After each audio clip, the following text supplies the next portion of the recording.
Hello everyone, welcome to my channel basic learning. How are you all? I hope you all are doing good. मेरा नाम है अक्षिता और आज का मेरा टॉपिक है article number 14, right to equality. मौलिक अधिकारों की बात हो रही है यहाँ पे। तो बिफोर स्टार्टिंग आर्टिकल नंबर 14 कुछ बेसिक देख लेते हैं। फंडामेंटल राइट्स सबको पता है, हिंदी में कहा जाता है मौलिक अधिकार। एट प्रेजेंट जो है 6 फंडामेंटल राइट्स हैं। ओरिजिनली हमारे 7 फंडामेंटल राइट थे। तो 6 कौन कौन से हैं? Right to equality, right to freedom, right against exploitation, right to freedom of religion, cultural and educational right and right to constitutional remedies. इससे पहले जो थे एक था राइट टू प्रॉपर्टी, वो भी हमारा एक फंडामेंटल राइट था, लेकिन 44th यहाँ देखो 44th अमेंडमेंट एक्ट 1978 के तहत जो है इसे डिलीट कर दिया गया और 300A में इसे लीगल राइट बना दिया गया। तो राइट नाउ हमारे 6 फंडामेंटल राइट्स है, उसी में से एक है राइट टू इक्वालिटी, जिसके बारे में आज हम बात करेंगे। सभी आर्टिकल्स के बारे में बात नहीं करेंगे, सिर्फ एक आर्टिकल के बारे में बात करेंगे, दैट इज आर्टिकल नंबर 14। तो आर्टिकल नंबर 12 से लेके 35 के अंडर जो है फंडामेंटल राइट्स आते हैं। यूएसए से ये कंसेप्ट उठाया गया है और इसे कॉर्नरस्टोन या Magna carta of Indian constitution भी कहा जाता है। ओरिजिनली यूएसए में फंडामेंटल राइट्स को कहा जाता है bill of rights. Very important, bill of rights. Article number 12 और आर्टिकल नंबर 13 जो है it is not a fundamental right. Fundamental rights हमारे स्टार्ट होते हैं आर्टिकल नंबर 14 से, और ये हमारे रिस्ट्रिक्टेड राइट्स होते हैं, एब्सोल्यूट राइट्स नहीं होते। एब्सोल्यूट राइट्स कौन कौन से होते हैं? Article number 17 and article number 24, जिसके बारे में आज हम बात नहीं करेंगे। वो fundamental rights are the basic laws of the country. ठीक है, तो originally there are 6 fundamental rights, not 7 fundamental rights, जो हमने पढ़ा होगा पहले बचपन में। सबने तो नहीं, बट कईयों ने पढ़ा होगा कि हमारे 7 फंडामेंटल राइट्स होते हैं, लेकिन नहीं, बाद में जो है राइट टू प्रॉपर्टी जो है वो डिलीट कर दिया गया था। This has been deleted by the 44th amendment act 1978 and is made the legal right under the part number 2 article 300A। Okay, so article number 12 और आर्टिकल नंबर 13 जो है उसके बारे में बताती हूँ मैं आपको। आर्टिकल नंबर 12 जो है वो डिफाइन करता है टर्म स्टेट को। यहाँ पे स्टेट का मतलब ये नहीं है कि हाँ हिमाचल प्रदेश आ गया, महाराष्ट्र आ गया, गुजरात आ गया, असम आ गया। No, it's not like that. ये डिफाइन करता है टर्म यूनियन को, जैसे कि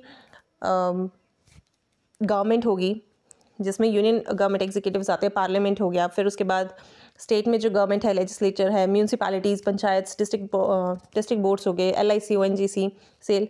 तो ये जो है जो पूरे कंप्लीट इंडिया के बारे में ये बताता है। नेक्स्ट है आर्टिकल नंबर 13। आर्टिकल नंबर 13 कहता है लॉ इनकंसिस्टेंट और विद और इन डेरोगेशन ऑफ फंडामेंटल राइट। अगर क्या हो कि पार्लियामेंट ऐसा लॉ बनाए जो फंडामेंटल राइट्स को वायलेट करें, तो आर्टिकल नंबर 13 ये कहता है कि अगर पार्लियामेंट फंडामेंटल राइट्स को लेकर ऐसा लॉ बनाता है जिसे वह वायलेट हो, तो वह लॉ जो है वो वॉइड डिक्लेयर कर दिया जाएगा।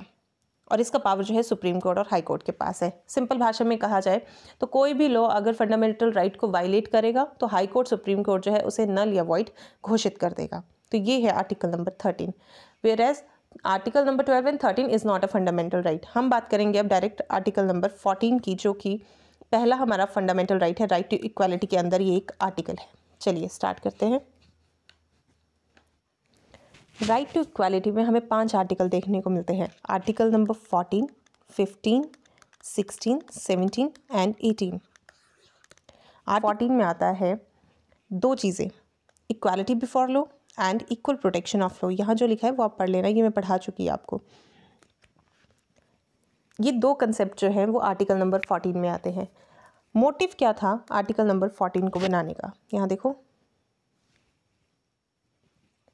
देखिए जहाँ पे हम रहते हैं, आपने देखा होगा अपने आसपास कि हमारे पास कोई अमीर है तो कोई गरीब है, कोई पुअर है, कोई रिच है, कोई काला है, कोई गोरा है, कोई हिंदू है, कोई मुस्लिम है, कोई सिख है, कोई क्रिश्चियन है। तो ऐसे में कॉन्स्टिट्यूशन ये नहीं चाहते थे या ये कोशिश की है उन्होंने कि लोग कितने भी अलग क्यों ना हो, लेकिन सबको जो है इंसाफ जो है वो सेम मिलना चाहिए। तो ये मोटिव था आर्टिकल नंबर 14 को बनाने का, equality before law and equal protection of law. 2 चीज़ें यहाँ से सामने निकल के आती हैं, equality before law and equal protection law. ये 2 कंसेप्ट्स हैं आर्टिकल नंबर 14 के, कि लॉ के सामने सभी इक्वल हैं और लॉ सभी के लिए इक्वल है, चाहे फिर वो सिटीजन्स हो या फॉरेनर्स हो, इक्वल लॉ है। लेकिन कुछ एक्सेप्शनल्स भी दी गई हैं यहाँ पे। तो पहला कंसेप्ट हमारा यही है, equality before law. Equality before law ये कहता है कि किसी भी पर्सन को स्पेशल प्रिविलेज नहीं मिलना चाहिए। ये एक ब्रिटिश कॉन्सेप्ट है और ये एक नेगेटिव ब्रिटिश ओरिजिन से ये निकला है और ये एक नेगेटिव कॉन्सेप्ट है। एग्जाम्पल देखिए, इफ़ अ नॉर्मल पर्सन या सिटीजन और a government official murders someone, they both will be punished in the same way and the penalty will be same, which implies the same law will apply to both of them. कहने का मतलब ये है कि कोई व्यक्ति है जिसने मर्डर किया हुआ है, चाहे नॉर्मल इंसान हो चाहे गवर्नमेंट हो, उनको जो है सेम पनिशमेंट मिलेगी। तो ये एक नेगेटिव कॉन्सेप्ट है। क्यों है ये नेगेटिव कॉन्सेप्ट? अब यहाँ से एक और एग्जांपल मैं आपको बताती हूँ।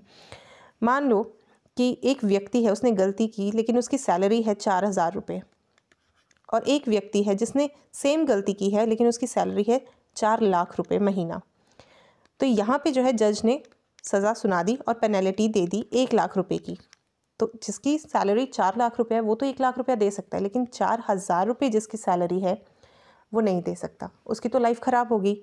तो इसीलिए जो है इक्वालिटी बिफोर लॉ को एक नेगेटिव कॉन्सेप्ट माना गया है, और इसके लिए हमारा सेकंड कंसेप्ट आता है इक्वल प्रोटेक्शन ऑफ लॉ। एक अमेरिकन कंसेप्ट है और ये एक अमेरिकन ओरिजिन से निकला है और ये एक पॉजिटिव कंसेप्ट है। इसमें ये कहा जाता है कि same laws to the all the persons, हर एक पर्सन के लिए लॉ सेम है। Equality of treatment under the equal circumstances, it means that the law should be applied equally and fairly to all people. As a result, it is positive concept that implies the right to equal treatment under the same circumstances. So कहने का मतलब ये है कि जैसे कि अब वही बात आ गई कि सज़ा तो सेम मिलेगी लेकिन आपको पर्सन के हिसाब से सज़ा मिलेगी। अब 2 लोग हैं, एक है अडल्ट और किसी भी चाइल्ड को ले लो, तो अगर उन दोनों ने मर्डर किया है तो जो एडल्ट होगा उसे तो फांसी की सज़ा मिल जाएगी, लेकिन जो वो अंडर एज होगा, जो अंडर 18 होगा बच्चा जिसने मर्डर किया होगा, उसको फांसी की सज़ा नहीं मिली जाएगी, तो उसकी एक गलती काउंट की जाएगी। तो ये एक इक्वल प्रोटेक्शन ऑफ लॉज के अंडर आता है। तो कहने का मतलब ये है कि एक जैसे लोगों को एक जैसा ट्रीटमेंट दिया जाएगा। चलिए आगे देखिए, सुप्रीम कोर्ट ने कहा था कि जहाँ पे इक्वल और अनइक्वल्स आर ट्रीटेड डिफरेंटली, वहाँ पे आर्टिकल नंबर 14 जो है वो अप्लाई नहीं होगा।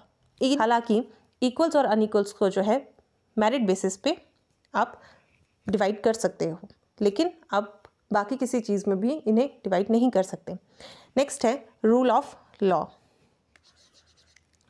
तो रूल ऑफ लॉ जो है इक्वालिटी बिफोर लॉ का ये एक एलिमेंट है जिसे जो है ब्रिटिश जूरिस्ट A.V. डाइसी ने प्रपाउंड किया था। रूल ऑफ लॉ क्या कहता है? वो कहता है कि गवर्नमेंट हो या आम आदमी हो, कोई भी लॉ से बड़ा नहीं हो सकता। No man can be punished except for a breach of law. अगर वो लॉ का उल्लंघन करता है तो गवर्नमेंट हो या आम आदमी हो उसे पनिश किया जाएगा। तो इक्वालिटी बिफोर लॉ का ये एक एलिमेंट है। तो लॉ से ऊपर कोई नहीं है, बट लेकिन यस इसकी एक्सेप्शंस भी हैं। तो एक्सेप्शंस क्या हैं? जैसे कि प्रेसिडेंट हो गए, गवर्नर्स हो गए, आर्टिकल नंबर 361 में आता है प्रेसिडेंट्स और गवर्नर्स को आंसरेबल होने की ज़रूरत नहीं है। इनके खिलाफ कोई भी क्रिमिनल प्रोसीडिंग्स नहीं होगी, कोई भी सिविल प्रोसीडिंग्स नहीं होंगी। तो कोई भी कोर्ट जो है इन्हें अरेस्ट नहीं कर सकता। अगर सिविल प्रोसीडिंग्स होनी है तो इन्हें 2 मंथ्स का नोटिस पहले भेजना होगा और उसके बाद सिविल प्रोसीडिंग्स हो सकती हैं। एक्सेप्शन एक ये भी है कि जो हमारे फॉरेन सॉवरनर्स होते हैं, एम्बेसडर्स, डिप्लोमेट्स जो होते हैं, वो भी enjoy immunity from the criminal and the civil proceedings. UN इसकी agencies enjoy the diplomatic immunity as well as, ये भी जो है एक्सेप्शन है। एक एक्सेप्शन इसकी ये भी है कि अगर न्यूज़पेपर में अगर कोई दोषी पाया जाता है तो वो एक्चुअल में दोषी नहीं होगा या कोर्ट को हाजिर होने की उसे ज़रूरत नहीं है, वो न्यूज़पेपर में दोषी है। वो आर्टिकल नंबर 61A में आता है। हालांकि हमारे MLAs और MPs को भी इस चीज़ में इम्यूनिटी मिली गई है। आर्टिकल नंबर 105 कहता है कि MP अगर वोट करता है तो भी उसे कोर्ट में आने की ज़रूरत नहीं है, जो मेंबर ऑफ पार्लियामेंट्स होते हैं। नेक्स्ट है आर्टिकल नंबर 31C, ये भी एक्सेप्शन है आर्टिकल नंबर 14 की। आर्टिकल नंबर 31C के तहत जो है आर्टिकल नंबर 39, जिसमें क्लॉज B और क्लॉज C में ये कहा गया है कि कोई भी लॉ जो इम्प्लीमेंट करना चाहता है directive principle of state policy को, तो उसे वॉइड डिक्लेयर नहीं कर सकते। गवर्नमेंट जो भी पॉलिसी बना रही है उसे क्वेश्चन नहीं कर सकते। ये आपका आर्टिकल नंबर 31C कहता है। तो सुप्रीम कोर्ट ने इसमें ये कहा था कि जहाँ पे आर्टिकल नंबर 30 ऑटोमेटिकली जो है आर्टिकल नंबर 14 गोज़ आउट। तो यही थे हमारी आज की वीडियो आर्टिकल नंबर 14 के ऊपर। आई होप आपको ये वीडियो पसंद आई। Do like and subscribe to my channel. Thank you so much.